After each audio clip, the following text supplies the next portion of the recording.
Namaste, Vinay sir. Mr. Vinay is Chief Investment Officer, Union Mutual Fund. Krishnu Academy welcomes you, sir.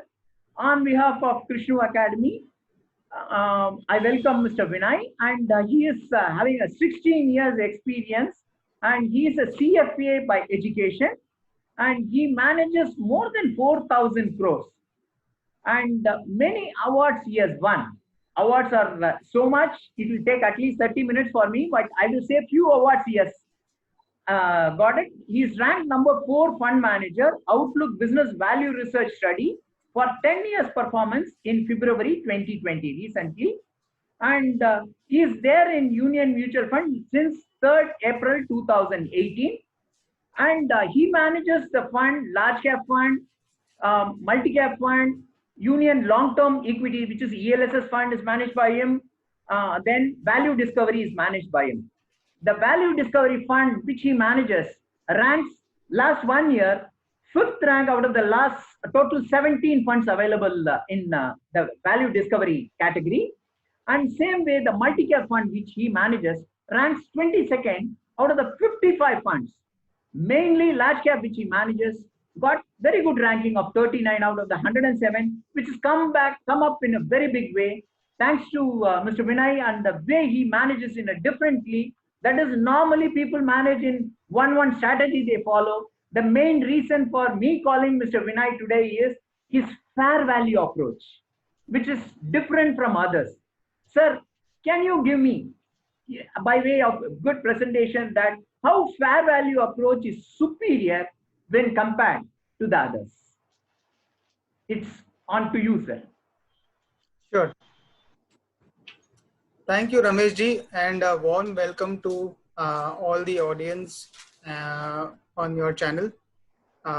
So I will start first with talking something about something which will help a lot of investors make balanced judgment about market valuations, about equity allocation, so on and so forth. So we start first with a topic which will lead us to the fair value approach. So we start with the fallacy of the index P multiple. What does it mean?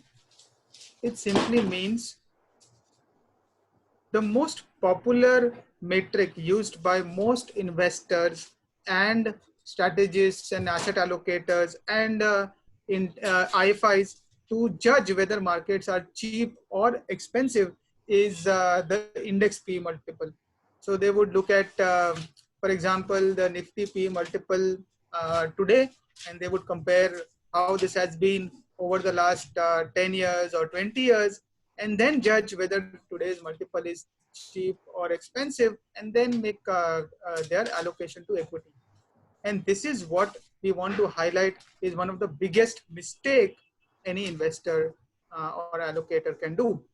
So this ensuing presentation will guide you as to what is the problem, and not only will it point the problem, it will also give us solution, because our job is not to discuss problems, our job is to discuss solutions. So these are commonly visible charts or discussions in broker reports or in popular media or on Twitter, so on and so forth. So we are bombarded with Nifty EPS growth or Sensex EPS growth, and people make fun of it that, you know, every year we start with 15% EPS growth, and this gets downgraded to 4-5% EPS growth, so no one knows, etc., etc. But remember, the metric itself is not the fair judgment.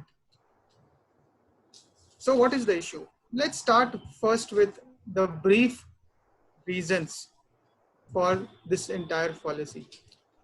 And remember, it is not that the index, the way the index is calculated, or the agencies which compute the index are making any arithmetical error.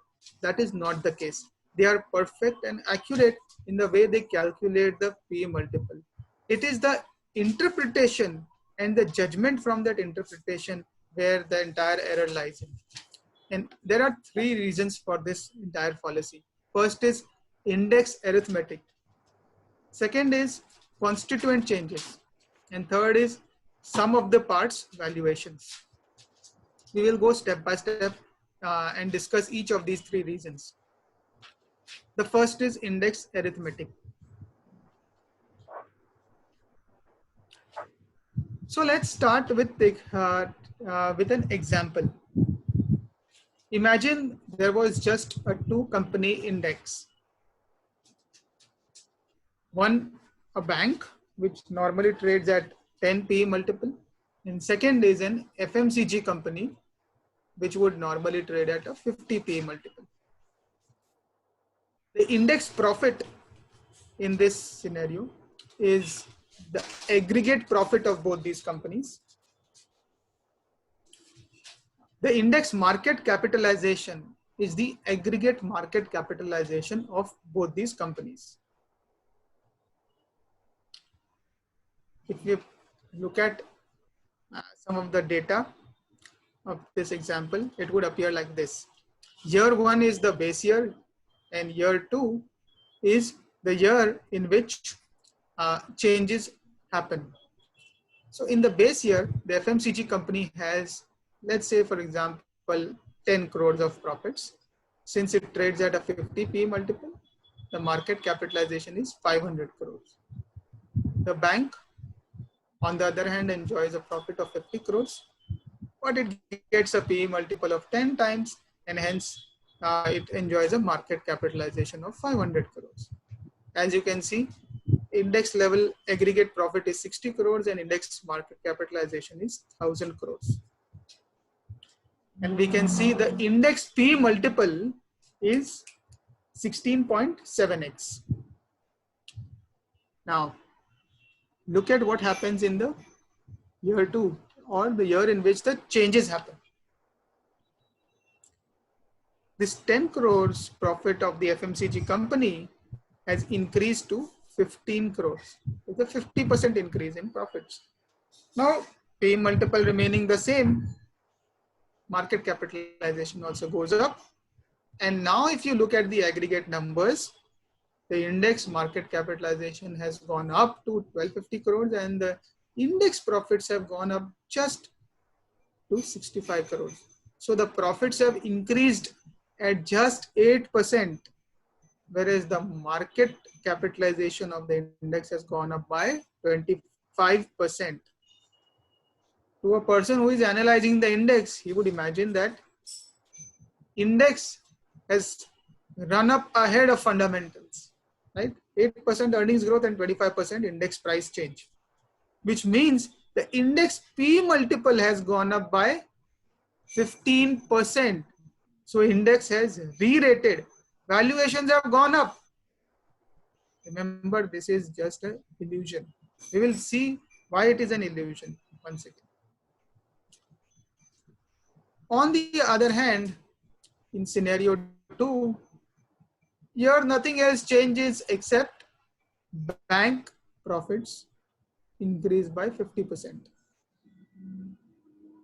So as you can see, in this scenario, index market cap goes up from 1000 to 1250 crores, similar to the previous example. But index profits increase sharply by 42%. So what will this make you believe? Here it will make you believe the index has actually become cheaper. There is a profit surge in the companies, right? This is once again an illusion. Don't be fooled by it. Index has not become cheaper.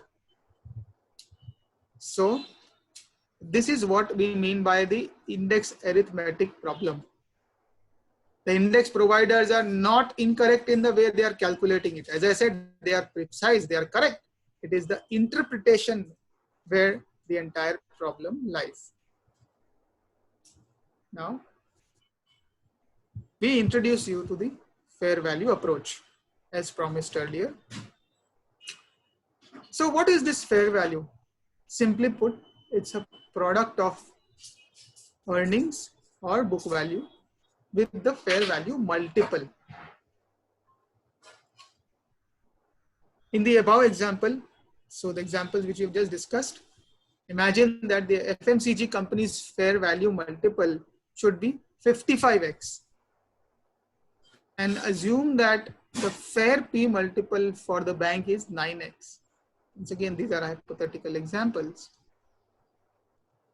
Now, when the FMCG company trades at 50 times, it is actually cheaper than its fair value. And when bank trades at 10 times, it may be actually expensive than its fair value. Once again, these are based on the hypothetical example. So now, if you look at pictorially, this depicts what is the fair value. The fair value is simply the multiple of value driver and the multiple.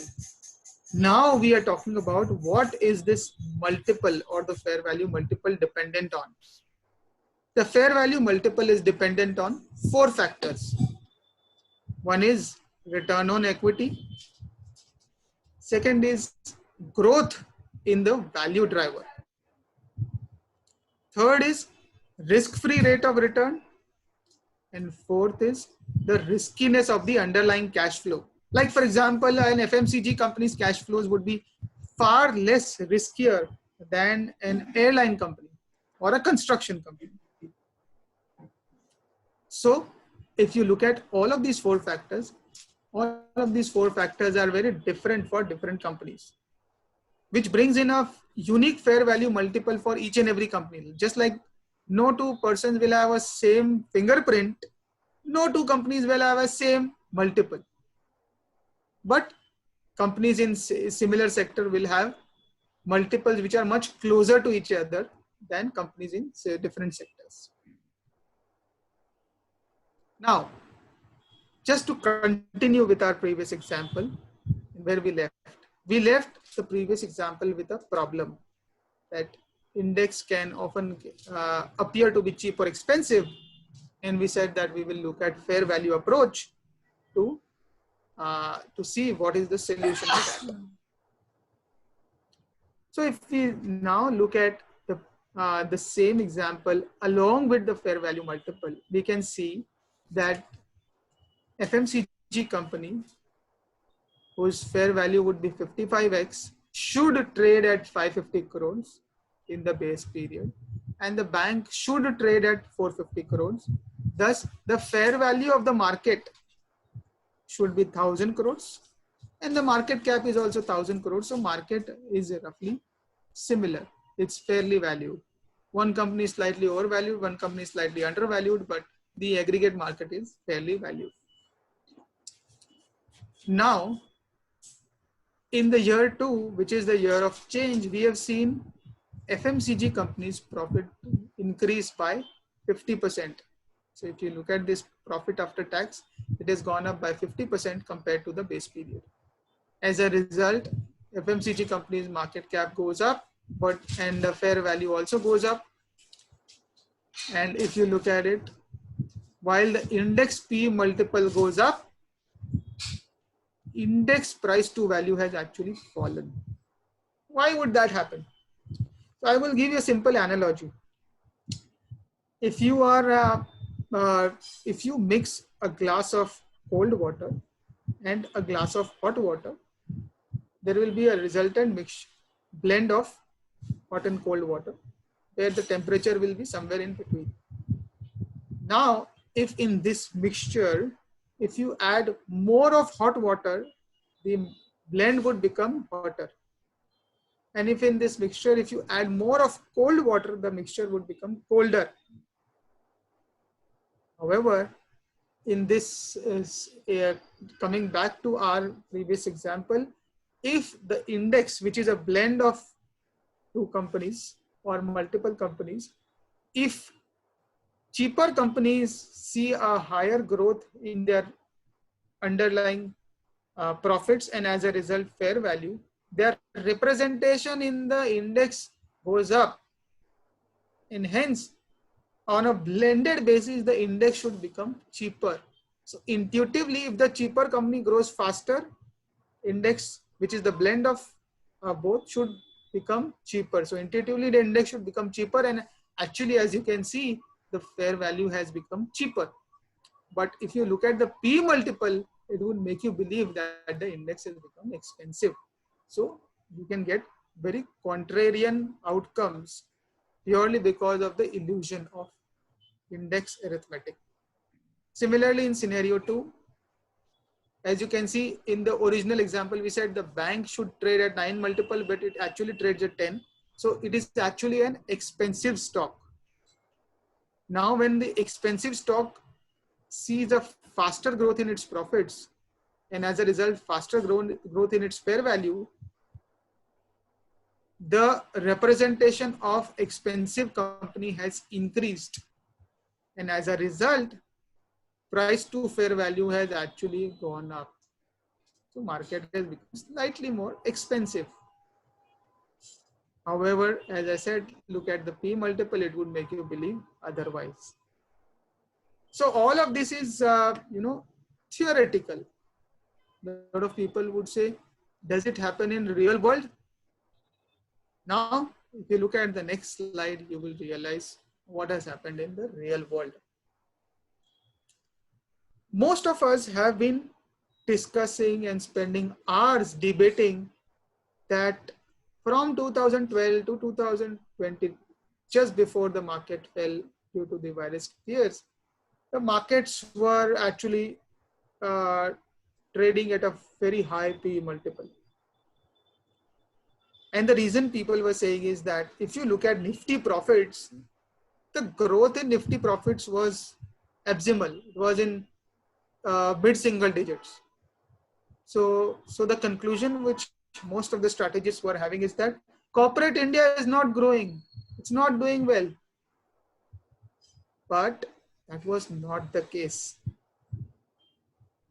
What was happening is that the high PE component of the market was growing faster, which made all of us believe that the index is not seeing a higher profit growth. Just remember the case scenario 1, where the FMCG company we talked about saw faster growth in profits. Same scenario has transpired over the last 8 years. So what we have seen is that on a continuous basis, markets diverged away from reported profits for the index, which made us believe that the market was becoming more and more expensive. But if you look at the price to value, the market was very smart. It was actually following the underlying changes in the value of the index. So the index fair value continued to grow at 15%. And just before the market fell off in February, markets actually had delivered almost a 14% compounded returns since 2012. And this chart is a bit older. It's about a month old. As we speak now, markets have gone up from this levels by further 10%. So the price to value gap is gradually narrowing. But it still remains steep. Markets are still available at a discount to their current fair values, and hence we remain optimistic on market returns. So now we have just finished talking about the first reason, which was the index arithmetic. The second reason is constituent changes. So now when we look at corporate earnings growth and the index profits, remember what we are looking at is we are comparing apples and oranges. We are not looking at same constituents. So for example, a lot of constituents today in Nifty are very different than what we were seeing in terms of Nifty's constituents in 2012. In fact, 2 or 3 constituents of Nifty have filed for bankruptcy from 2012. So, and some of the recent entrants have seen their underlying earnings grow at almost 60% per annum. So what happens is that the old components did not grow fast and they got replaced by the new components. And because of this cocktail, investors get confused. What we did is we looked at apples to apples comparison and saw that the underlying earnings growth actually doubled if we just looked at apples to apples comparison. So the second big reason why we should not just look at index P multiple and compare it today's multiple with past is because of the changes. One more simple intuitive example I can tell you is that imagine if today's index only consists of FMCG companies and 10 years back index only consists of banks. Naturally, the fair multiple of the index today will be much higher than what it was, let's say 10 years back. You would not conclude that the market is expensive today because the index P is high, just because you would be comparing it with 10 years back numbers, which is a completely different index. So this is the second reason. And this is the final reason. Sum of the parts. So now here we are talking about a large Indian conglomerate which has various businesses in telecom, oil and gas, retail, etc. So if we look at the P multiple of such a conglomerate from 2012 to 2016, we can see that the multiples were fairly stable between 11 to 13. But suddenly the multiples increased substantially and they keep on increasing. And this would have resulted in increase in index P multiples as well. So what happened? This company had incubated some very successful new ventures, and these new ventures started to show promise from 2017 onwards. The market started giving value to these new ventures, but they did not contribute to any profits. So the reported profits were negligible, and in most cases they were contributing to losses. So what happens is, on an overall basis, investors would assume that this company is already enjoying a very high multiple and hence it's not very attractive. But if you look at the sum of the parts of this company, which is what the graph on the right side shows, that would talk about a different story. It would show you that market price is very closely tracking the fair value changes in that company. So while reported P might be different, the fair value of that company is a much superior indicator of what the price at which that company should be trading at. And hence, there are many such companies in the index where if you just look at the reported P multiples, you might arrive at a very different conclusion than what you would do if you would have looked at the fair value of that company. So now, ultimately coming to something which we promised. We have talked about the fair value approach to investing. Now till now we just discussed why we should or why we are using this approach, why this can lead to some superior decision making, not only in asset allocation, but also in security selection. So to give you a simple analogy about this entire approach, we have used this simple example. It's from the hoarding of a company which manufactures or which is the owner of these maps software. We call it as the guide maps. So what is the use case of guide maps? All of us use maps, right? There are three big reasons why you use a map. One is it tells us the time to destination. It helps us take the shortest route to that destination. And third, it changes the route on a real-time basis guides us which is the shortest route on a real-time basis for optimum results. Our fair value approach is similar to guide maps of investing.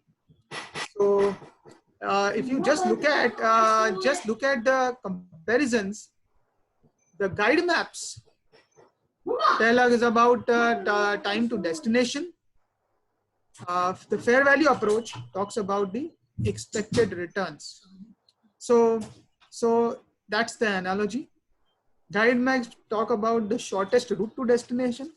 The fair value approach talks about the optimal portfolio which can deliver potential superior returns over a longer period of time. And guide map changes route on a real-time basis. If there is traffic, we change the route, right? The fair value approach responds to changes in business environment. Like for example, the recent virus fear. We saw that the consensus earnings have been cut very sharply, but that's driven by index arithmetic. The underlying fair values have not reduced as much as the market or the consensus earnings would make us believe. And thus, the fair value approach looks at the business environment, the macro, and keeps guiding us as which is the best optimal portfolio on an ongoing basis, on a real-time basis. So that's what the entire approach is like. It's like the guide map of investing. So internally, we segment all the companies in our fund house universe into two parts: growth companies and bargain companies. So a growth company is one where the fair value compounds at a faster pace. Typically, market prices of such companies trade at a premium to their current fair value. So look at this juncture. You would notice that normally high growth companies trade at a slight premium to their current fair value. The reason is because the underlying fair value is compounding at a fast pace. So the potential future returns for an investor are denoted by the dotted line. If you are paying too high a price, so if let's say the price is here, then you will not make any returns. If the price is here, you actually make negative returns. But if the price is slightly lower and reasonable, you make reasonably good returns. And that is why growth at a reasonable price is very, very crucial. Remember, the biggest mistake any investor can make is growth at any price. Crucially, we want to look at growth at reasonable price when buying growth companies. Now, when we look at bargains, typically a lot of people talk about cheap companies. We want to say that companies are not cheap by P multiple or price to book. Even a 10 PE multiple can be very expensive, whereas a 30 PE multiple company might be cheap. The cheapness depends on price to value. So bargains are typically companies where the fair value compounds at a very slow pace. You would buy these companies only if and only if they are available at a big discount to their current fair value. If you notice this diagram, you would see that we will only make reasonably good returns if we are buying at a price which is at a substantial discount to the intrinsic value at that point of time. So the investor returns are a summation of the fair value growth plus the re-rating which is expected in the value of such companies. And I come to the summary of my talk. The index PE multiple can distort facts and can be highly misleading. So be extremely careful in using the data. So contrary to popular opinion, Nifty EPS growth has been much stronger than reported numbers. The reason why the growth appears low is purely because of changes in constituents. Fair value approach is a directionally consistent approach. It correctly conveys the true value of an index, and hence we use it in our asset allocation products. With that, Mr. Rameshji, I will stop here and invite any questions if you have. Yes, sir. Thank you. And that was amazing. We now, because fair value, what is fair value? We were, before hearing you, I was totally confused because when I talk to RM, he says some fair value, fair value. What is the story? Because I have seen that the way you have brought the fund, made the fund grow such a thing to that level, which you have got award with previously where you were there in Invesco. You have the way you have handled the fund, you brought the fund to the next level, which is the earlier, currently it is a multi-cap fund. Previously it was, I think, large and mid-cap, right? Or a mid and small cap category. Right, sir? The way you, the fund, it was growing. So after that only I asked Daniel, I would like to know what is that fair value. Now I have understood very good. As you say, it was an illusion to us. We think scenario 1 and scenario 2 comparison. It is really awesome, sir. Thanks. And I'm sure that in the years to come, your equity funds are going to shine like anything. I'm thankful to you. And before I end, I have a question here, which is normally, don't think that Ramesh Bhatt is asking, a normal investor who asks a question to you, or a normal advisor who is in a tier 3 or tier 4 city, or a tier 2 or tier 3 city, because they all, if you see the data of South India, 90, I have taken from Camps Carvey and Franklin Templeton, everything put together, 91% of the mutual fund distributors in South India sell equity funds more. Now, they are supporting you only as a fund manager. They are all supporting Vinay now. Sir, Vinay sir, now I have a question here is, see, what will be your advice to such a mutual fund distributor or an investor in this current condition where market is struggling between 9,500 and 10,200? It neither tries to break that level or below this level. It gets supports and there is a consolidation happening and market is again bouncing back to 10 and stands at this level. On a shorter term, because we have to live with COVID for this entire 2020, I believe the way it is going. We are fighting. The Chennai Super King and Mumbai Indians are fighting now. Actually, you are one or number one, like that it is going on right now. I do not know where it is going to go and end. In this scenario, as a layman investor, what will be your advice to the equity investors right now? Will you advise us to come in a lump sum money or in a staggered manner? We'd like to take your expert opinion, sir. Thank you, sir. So first and foremost, I would say that equity investor has to treat investing into equity like buying a farmland, right? So, you know, when you buy a farm, you typically sow seeds, then you water them, take care of it. You don't expect a harvest immediately, right? Correct. As soon as you bought the land, you have sown the seeds, you don't expect a harvest. Same is the case with equity. You have invested. You need to be patient, nurture it, gradually monitor it over a period of time, and patiently wait for the harvest. Also, just to give you one more example of a farm and the current situation. So assume that you have bought a farm for, let's say, 10,000 rupees, right? And the reason why you have bought it at 10,000 is because every year you are going to get crops worth 500 rupees.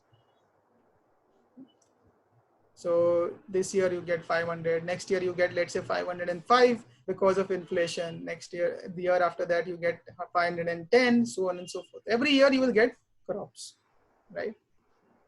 And in this expectation, you have bought a farm and paid 10,000 rupees for that.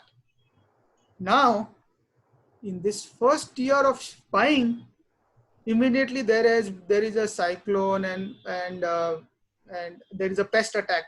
All the crops are going to be destroyed. You are going to suffer a loss. You know that you are going to suffer a loss. Now, your 500 rupees of earnings in the first year is gone. Maybe you will have negative 10 rupees, negative 20 rupees. Will you sell your 10,000 rupees worth of farm at 8,000 rupees, 7,000 rupees, just because the first year earnings is gone? Remember, there is a potential that next year crop might be bigger, might be better. So I think the important lesson for investors, especially equity investors, is to treat their equity investments like investment in a farm. Whether they should invest in lump sum or in SIP, I would not hazard a guess here, because I'm sure they are being advised by very competent advisors. The job of an investment advisor is actually to understand the needs, wants of an individual customer, his age profile, his risk-taking ability, and then I'm sure he comes with a asset allocation structure. So the investor should diligently follow that asset allocation, treat equity as a long-term investment. Remember, the market prices are there to give you the benefit of liquidity. Don't take market prices in such a way that it afflicts or it harms you as an investor. So market prices should be used as an advantage and not disadvantage. So just like, for example, if you bought a farm for 10,000 and the farm adjoining you is being sold for 6,000, I'm sure you will not sell it for 6,000. You will not sell it for even 7,000. You will judge the earning potential of your farm and only then sell. So remember this simple example before making any investments in equity and before making any changes in your equity allocation in response to market scenarios. Sir, really fantastic example, sir. I think most of the advisor friends who are in down south struggling to answer their investors who have invested in equity right now, the way you have given the explanation, with the story, I think everybody will carry the story to their investors and see that the equity money lives long. And thank you for your time on this lockdown situation. Thank you for spending 45 minutes almost with us with a lovely knowledge to all the advisors friends across India. On behalf of Krishnu Academy, we thank you again, sir. Thank you, sir. My pleasure.